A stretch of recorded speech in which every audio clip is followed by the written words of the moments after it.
నమస్తే అండి, welcome to Guntur రుచులు. ఈరోజైతే ఇక్కడ recipe egg biryani. Egg biryani కానీ ఏంటా అని చూస్తున్నారా? నేనైతే ఇక్కడ కొర్రలతో చేసుకున్నానండి. చూసారు కదా, మిల్లెట్స్తో చేసుకున్న ఎగ్ బిర్యానీ. మిల్లెట్స్తో మనకి రైస్ ఐటెం కానీ కాకుండా ఇలా బిర్యానీగా, కిచడీగా సూపర్గా ఉంటుంది. కొంచెం మసాలా ఫ్లేవర్స్ తరుగుతూ చాలా చాలా బాగుంటుంది. దీనికి సైడ్ డిష్గా ఏదైనా కుర్మా కూర కానివ్వండి, నాన్ వెజ్ రెసిపీస్ కానివ్వండి, పెరుగు రైతా కానివ్వండి, ఏదైనా సూపర్గా ఉంటుంది. నేనైతే ఇక్కడ ఏమీ లేకుండానే ఎగ్ బిర్యానీ కాబట్టి డైరెక్ట్గా ఆనియన్స్తోనే సర్వ్ చేసుకుంటున్నాను. ఇది మంచి లంచ్ బాక్స్ రెసిపీ కూడా, చాలా త్వరగా కూడా అయిపోతుంది. మరి ఎలా చేయాలో చూద్దామా? ఈరోజైతే ఇక్కడ నేను ఎగ్ బిర్యానీ కోసం తీసుకున్నానండి. ఎగ్ బిర్యానీ కోసం అయితే ఇక్కడ రైస్ తీసుకోవట్లేదు, దాని బదులుగా కొర్రలతో వండుకుంటున్నాను. కొర్రలు అయితే 1 కప్ వరకు తీసుకుంటున్నానండి. ఈ కప్తో గ్లాస్తో 1 గ్లాస్ వరకు నేను కొర్రలు తీసుకున్నాను. 2 గంటల పాటు అయితే నానబెట్టుకున్నాను వీటిని. ఇందులోకి పుదీనా, కొంచెం కొత్తిమీర తీసుకున్నాను, అలాగే అల్లం వెల్లుల్లి పేస్ట్. ఈ క్వాంటిటీకి అయితే నాకు ఇది సరిపోతుందండి.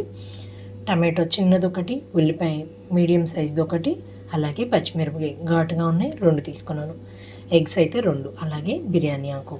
ఇందులోకి నేను లవంగా చెక్క వేసుకోకుండా గరం మసాలానే వాడుతున్నాను ఇప్పుడు. మరి మిగిలిన ప్రాసెస్ చూపిస్తాను. మిల్లెట్స్తో మనకి రైస్ ఐటమ్ ఏదైనా సూపర్గా ఉంటుందండి. వైట్ రైస్ లాగా వాడుతాం కదా మిల్లెట్స్, ఏదైనా సరే కర్రీస్లోకి ఏదైనా. అలాగే మనకి ఫ్రైడ్ రైస్ లాగాను, బిర్యానీ లాగాను, కిచడీ లాగాను కూడా సూపర్గా ఉంటుంది. మిల్లెట్స్ మనకి హెల్త్కి కూడా చాలా మంచిది. మరి నేనైతే ఇక్కడ కొర్రలు తీసుకున్నాను. మిగిలిన ప్రాసెస్ అయితే చూపిస్తున్నాను. ఇక్కడైతే స్టవ్ ఆన్ చేసి పాన్ పెట్టుకున్నాను. ఆయిల్ తీసుకుంటున్నానండి. ఈ క్వాంటిటీకి అయితే నాకు 2 టేబుల్ స్పూన్స్ వరకు ఆయిల్ సరిపోతుంది. ఆయిల్ అయితే ఎక్కువ పట్టదు కూడా. ఆయిల్ అయితే హీట్ అయిన తర్వాత కట్ చేసి పెట్టుకున్న ఉల్లిపాయలు, పచ్చిమిరపకాయలు, అలాగే ఒక బిర్యానీ ఆకుని కట్ చేసి కూడా వేసుకుంటున్నాను. మీరు లవంగా చెక్క తీసుకుంటే ఆయిల్లోనే వేసి వేయించుకోవాలి.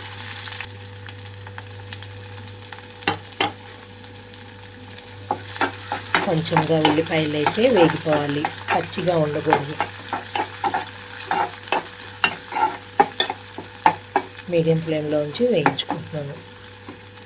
ఇక్కడ ఉల్లిపాయలతో పాటుగా పుదీనా, అలాగే కొత్తిమీర కూడా వేసేసుకుంటున్నాను.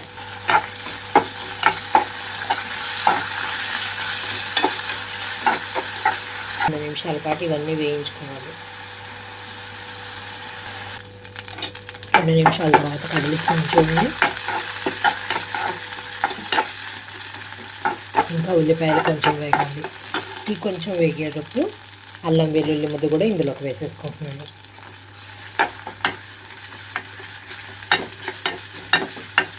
మీరు రైస్ క్వాంటిటీ అంటే కొర్రలు కానీ రైస్ కానీ ఏదైనా క్వాంటిటీ పెంచుకుంటే ఉల్లిపాయలు, టమాటాలు, అలాగే అల్లం వెల్లుల్లి అన్నీ క్వాంటిటీ పెంచుకోవాల్సిందేనండి. నేను 1 కప్ క్వాంటిటీ వరకే చెప్తున్నాను ఇక్కడ. చూడండి, అల్లం వెల్లుల్లి కూడా వేగిపోయింది. ఉల్లిపాయలు కూడా వేగిన తర్వాత ఇందులోకి కట్ చేసి పెట్టుకున్న టమాటా వేస్తున్నాను.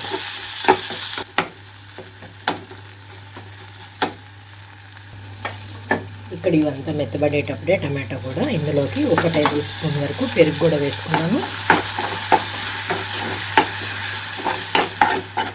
పచ్చిమిరపకాయ ఘాటు సరిపోతుందండి, ఇంక ఇందులోకి ఘాటు అయితే అవసరం లేదు. నేను ఇందాక లవంగా చెక్క వేయకుండా గరం మసాలా వేసుకుంటున్నాను అన్నాను కదా, కొద్దిగా హోమ్ మేడ్ గరం మసాలా వేస్తాను.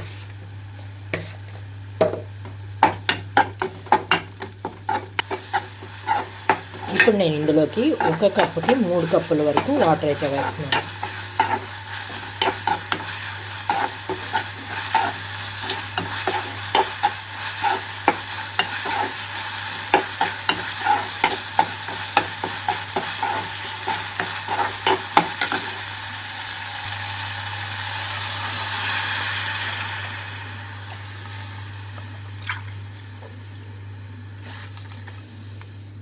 రుచికి తగినట్లుగా సాల్ట్ వేయలేదు కదా, సాల్ట్ కూడా వేసుకుంటున్నాను ఇప్పుడు.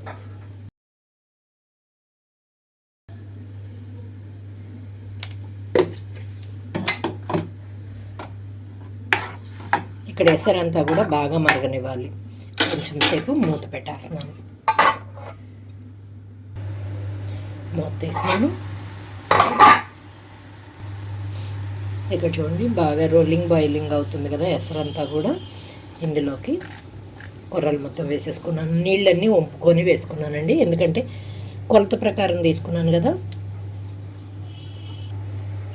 చూసారా ఎంత సన్నగా ఆవాల్లాగా ఉన్నాయో.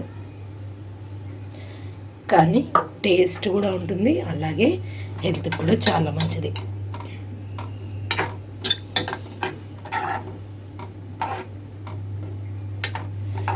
ఈ కొర్రలు అన్నైతే షుగర్ కూడా కంట్రోల్లో ఉంటుందండి, కాళ్ళ నొప్పులు కూడా తగ్గుతాయి. నేను ఇప్పుడు లో ఫ్లేమ్లో వచ్చేసి కొంచెం వంపుగానే మూత పెట్టేస్తున్నాను. 2 నిమిషాల తర్వాత మూత తీసి ఎగ్స్ని కూడా ఇందులోకి వేసేసుకుంటున్నాను.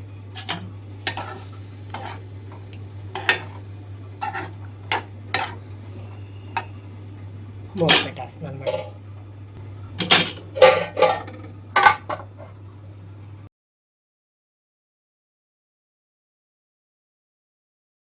చూడండి ఇంకా ఎసరంతా అయిపోయింది కదా.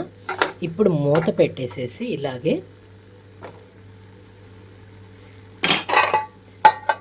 10 నిమిషాల పాటు వదిలేస్తున్నాను. స్టవ్ అయితే ఆఫ్ చేసేసాను. 10 నిమిషాల పాటు ఇలాగే ఉంచేస్తున్నాను. చూసారు కదా, ఈ కొంచెం ఆవిరికి మొత్తం కూడా ఉడికిపోతుంది. ఇంకా ఇక్కడైతే మూత తీస్తున్నాను చూడండి. స్టవ్ అంతా ఆఫ్ చేసిన తర్వాత ఏ బిర్యానీ అయినా సరే మూత పెట్టి ఉంచితే చక్కగా దమ్లాగా అయిపోతుంది మొత్తం కూడా. చూసారా పొడి పొడిగా వచ్చేసింది. నేనైతే ఇంకా సర్వ్ చేసుకుంటున్నాను. మీరు డైరెక్ట్గా ఇలాగే తినేసేయచ్చు, లేదా పెరుగు రైతాతో సర్వ్ చేసుకోవచ్చు. ఎలా అయినా సూపర్గా ఉంటుంది.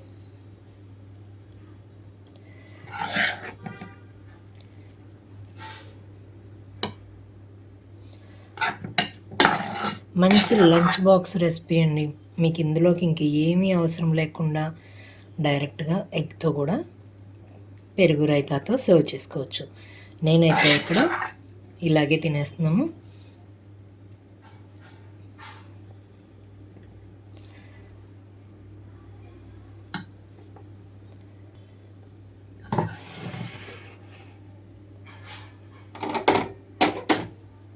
చూడండి ఎగ్ బిర్యానీ రెడీ అయిపోయింది కొర్రలతో. నేనైతే ఇక్కడ కొంచెంగా సన్నగా కట్ చేసుకున్న ఉల్లిపాయలను వేసుకుంటున్నాను.